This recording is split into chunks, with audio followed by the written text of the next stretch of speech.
미국에서는 인디언뿐만 아니라 사실 흑인들도 많은 차별을 받고 있잖아요. 뭐 최근에 Black Lives Matter 화제가 되기도 했고요. 미국에서는 굉장히 심각한 문제죠.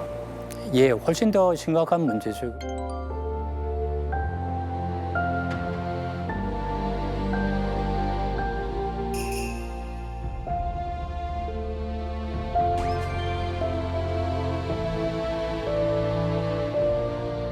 미국이 이 자유의 나라라는 하나의 이미지도 있고 자유와 동시에 억압이 동시에 있는 거거든요. 그래서 미국의 그 모순을 가장 잘 보여주는 사람이 토마스 제퍼슨이라는 이제 미국의 3대 대통령인데 미국의 독립선언을 그 초안을 기초한 작성한 사람이에요. 그리고 독립선언문은 여러 가지 내용이 있는데 독립선언문이 유명해진 건 모든 인간은 평등하게 창조되었다. 그래서 양도할 수 없는 천부 인권이 있다. 근데 이 천부 인권에 생명과 자유, 그다음에 행복 추구권이 있다. 이 문구가 유명해진 거예요. 이 문구를 만든 사람이 제퍼슨입니다. 네. 그런데 제퍼슨이 600여 명의 노예를 소유하고 있는 대농장주였습니다. 그래서 이 제퍼슨이 미국 민주주의의 빛과 어둠을 동시에 갖고 있는 거죠. 그래서 뭐 질문을 하나 드리면 혹시 셀리 해밍스라고 들어보셨어요? 셀리 해밍스? 샘 해밍턴은 모르겠어요. 들어봤어요. 셀리 해밍턴. 네. 예, 그 제퍼슨의 장인이 백인인데 백인 부인과 사이에서 낳은 딸이 마사 웨일스가 이제 부인이고 네. 흑인 노예 중에 한 사람과 해서 낳은 딸이 셀리 해밍스예요. 그래서 우리로 치면 몸종 비슷하게 마사가 제퍼슨하고 결혼하면서 데리고 옵니다. 마사 웨일스가 죽은 다음에는 공식적으로 결혼을 하지 않아요. 그런데 대통령 출마할 때서부터 흑인 정부가 있다는 소문이 있었고 그거보다 더 충격적인 사실은 20세기 후반에 1990년대에 그러니까 선조가 토마스 제퍼슨하고 셀리 해밍스라고 주장하는 흑인 제퍼슨 가문이 있어요. 그래서 이 사람들이 우리의 선조가 토마스 제퍼슨이다 이렇게 주장을 합니다. 그러니까 셀리 해밍스하고 제퍼슨하고는 30살 차이가 나거든요. 30살이요? 거의 아버지 뻘인데요. 예, 우리 아빠랑 나랑 30살 차이 나는데.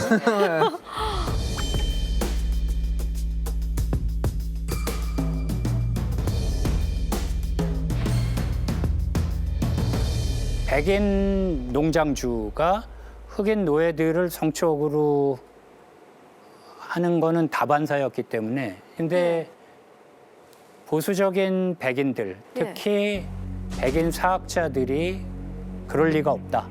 우리로 치면 뭐 국부이신 이승만 대통령께서 그런 나쁜 일을 하셨을 리 없다 이런 식이에요. 아니 분명 제퍼슨의 피가 흐르는데 아버지를 아버지라고 못 부르는 거죠.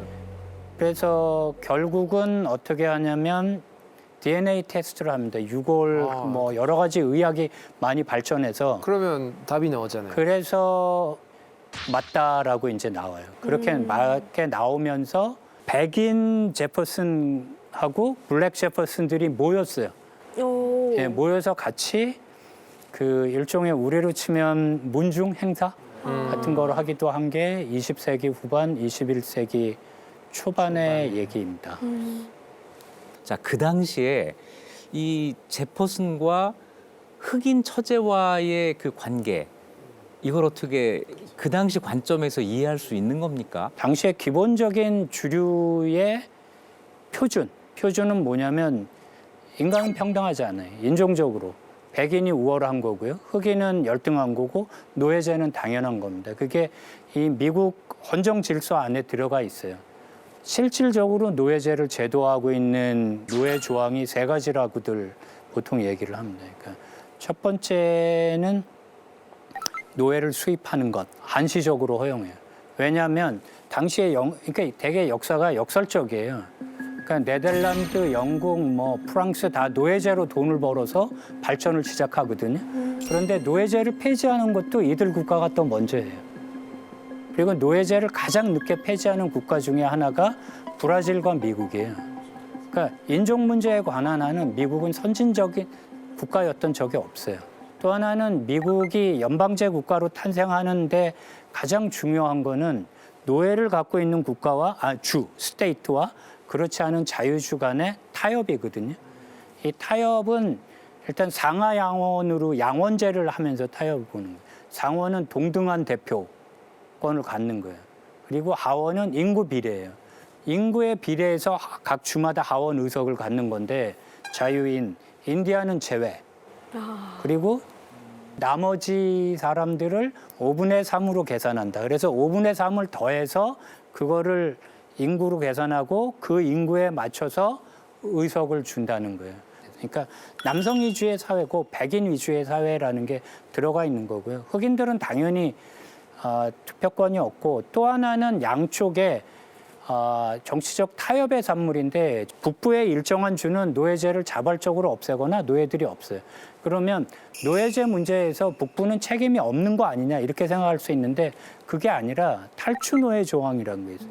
남부에서 북부로 탈주한 노예를 북부가 다시 그러니까 남부의 주인이 다시 잡아가는 걸 도와줘야 되는 조항이 헌법 안에 있어요. 그 강연 들으면 들을수록 되게 이율배반적으로 느껴져요. 원래 미국이라는 나라 떠오르면 뭔가 자유, 평등 이런 단어들이 이제 떠오르는데 사실상은 그렇지 않았다. 네, 사람 대접을 아예 못 받았을 그렇죠. 것 같은데요. 주의 자치권을 허용하는 조건으로 미국이라는 연방이 만들어진 거예요. 그러면 자치법원에서 무엇을 결정하냐면 여성에 대한 차별과 노예제와 모든 걸 결정할 수 있어요. 이렇게 되기 때문에 인종적인 차별이 미국 안에 제도화되어 있는 상태가 되는 거죠. 흑인 노예에 대한 불평등의 문제인데 이게 주마다 달라지게 됐겠네요. 주마다 다른 거죠. 네, 예. 그렇게 됐을 때 하나 연방을 만든다고 한다면 각 주마다 이 흑인 노예에 대해서 어떤 태도를 보일 것인가 하는 것이 중요한 문제가 될 것 같고 이것이 남북 전쟁으로 이어지게 되나요? 예, 맞습니다.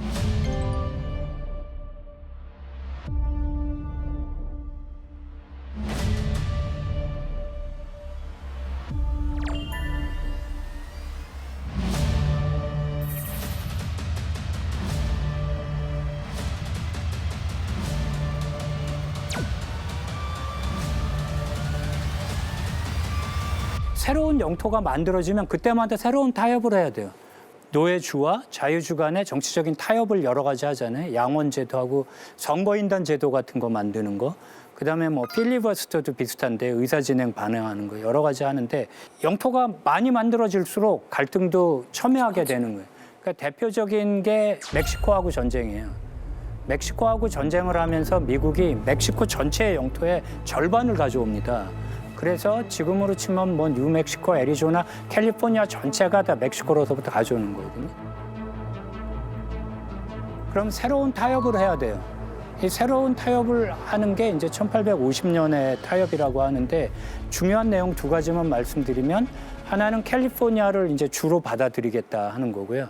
그리고 또 하나는 아까 말씀드린 탈주 노예 조항을 강화하는 거예요.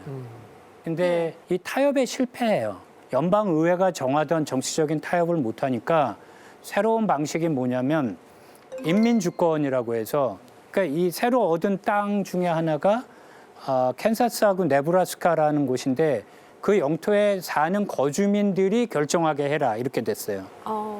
그러면 거주민들이 결정하면 어떻게 되겠어요? 노예를 거기서 시행하고 싶은 사람들을 들어가죠. 캔사스로 들어가죠. 반대하는 사람들도 들어가요. 네. 그래서 이게 영어 표현으로 블리딩 캔사스라고 하는데 피 흘리는 캔사스. 캔사스에서 실질적인 전투가 벌어져요. 내전이. 그리고 이 내전이 벌어지고 대통령 선거를 했는데 링컨이 당선됐어요. 그게 1860년 대선이거든요. 원래 노예제 폐지가 링컨의 목적이 아니었어요. 링컨이 노예제에 대해서 갖고 있었던 생각은 확대하지 말자. 새로 얻어지는 영토에서 노예제를 절대 확대하지 않는다라는 게 링컨의 원칙이에요. 그럼 이 링컨을 두고서도 많은 갈등이 있었겠네요. 저 사람 뽑으면 안 된다. 뽑아야 한다. 그쵸. 이런 갈등도 정말 첨예했을 것 같은데. 너해를 소유하는 사람들은 이제 당연히 반대했겠죠. 예. 미국 대선은 11월 달에 항상 하잖아요. 예. 올해도 11월 5일에 뭐 하는데, 근데 대통령이 취임하는 시기는 당시에는 3월 달이에요. 예. 4개월의 텀이 있죠. 이 중간이 뜨죠. 그러니까 이 사이에 링컨이 당선되니까 남부주들이 탈퇴를 시작하는 거예요. 남부주들이 7개 주가 탈퇴를 하고 남부에 이제 새로운 연합, 북부는 유니언이고 여기는 이제 컨페더리스로 해서 내전이 진행되는 겁니다.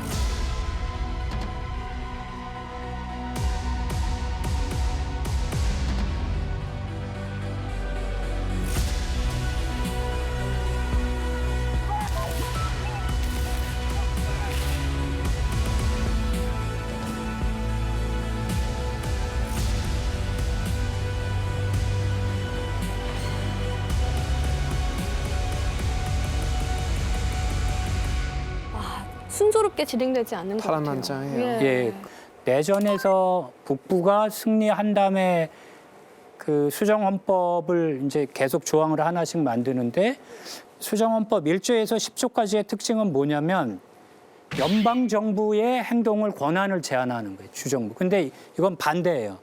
주정부가 미국 시민들의 권한을 제한하는 거를 연방 정부가 통제할 수 있다라는 집행 권한을 다 집어넣어요. 아오. 예, 그래서 이게 미국 관정 체제가 완전히 바뀐 거고, 그리고 결국은 노예제하고 이제 인종차별을 시정하는 노력은 13조, 14조, 15조를 만들어요. 노예제 폐지, 14조는 시민권 보장, 15조는 투표권인데 미국 안에서 태어나도 미국 시민권을 못 받는 거였잖아요. 네. 근데 이게 속지주의에서 흑인들에게도 미국 시민권을 주는 거예요. 그러니까 흑인들을 5분의 3으로 해서 하원 의석을 계산하는 걸 없애고, 그리고 15조에 투표권을 줍니다. 근데 남부의 이제 총사령관이 북부 총사령관한테 항복하는 게 4월 달이거든요. 근데 그 항복하고 일주일 정도 있다 링컨이 암살당해요. 부통령이 대통령을 승계하는데, 이 승계하는 앤드류 존슨이라는 사람은 노예제 폐지라든지 이런 데 대한 남부에 훨씬 우호적인 사람이에요. 그렇게 되면서 이제 13조는 노예제를 폐지했는데 하나의 단서중 예외 조항이 있어요. 예외 조항이 범죄인이에요. 범죄인. 당시에 의도한 건 아닌데 네. 어떤 나비 효과를 하냐면 미국이 인구 대비 감옥에 가장 많은 인구가 들어가 있는 감옥의 제국이라고 하거든요. 인카서레이션 임파이어라는 흑인들을 대거 잡아놓는 거예요. 남부에서 다시 실질적인 감옥에서의 노동을 하는 경우가 있고, 그리고 투표권을 줄 때 단서 조항이 뭐냐면 인종에 의해서 차별을 하면 되지 않는다는 거예요. 그래서 1870년에 수정헌법 15조를 만들 때 이미 논란이 있어요. 인종 말고 다른 조항으로 차별을 하면 어떻게 할 거냐. 재산상으로 차별할 수 있고, 문해력이라고 해서 글을 아느냐 차별할 수 있고. 네. 근데 실질적으로 그렇게 이후에 돌아가는 겁니다. 차별은 어차피 계속 있네요. 계속해서 수정하고 보완하는데 그 와중에도 좀 허점은 예, 있는 것 그러니까 같아요. 미국이라는 나라가 다인종 그 인종차별을 제도화한 거를 극복한 게 13조, 14조, 15조인데 이걸 크게 봐서 이제 새로운 미국을 만드는 재건 과정이라고 하고 이걸 제2의 건국이라고 부르거든요. 네. 근데 이 재건 과정이 깨지는 결정적인 선거가 1876년 선거예요. 유권자들의 직접 선거하고 선거인단 선거가 다르잖아요. 이게 당시에 대통령이 되기 위해서 필요한 선거인단의 숫자가 185석인데 개표를 해보니까 민주당, 야당이 이미 184석을 갖고 있고 이 공화당의 헤이즈라는 대통령 후보는 165석을 갖고 있어요.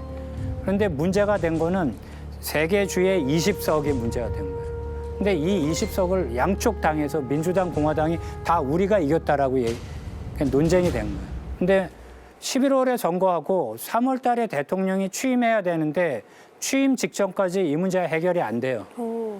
그래서 대타협을 합니다. 그 20석을 그대로 공화당에 다 줘요. 그래서 공화당이 대통령을 가져가요. 오. 그 대신 남부에게 주는 건 남부를 지원해주고 당시 이제 몇 개 주에 있던 북부의 군대를 뺍니다. 군대를 빼고 남부를 자치를 할 수 있게 해주겠다. 그럼 자치를 한다는 건 아까 설명드린 대로 주정부 차원에서 흑인들을 다시 투표권을 빼는 거죠.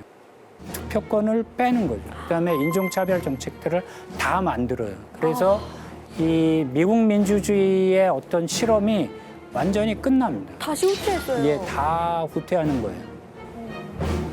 그 공공장소에서 흑백의 차별, 학교의 차별, 모든 차별이 1960년대까지 다 진행이 됩니다.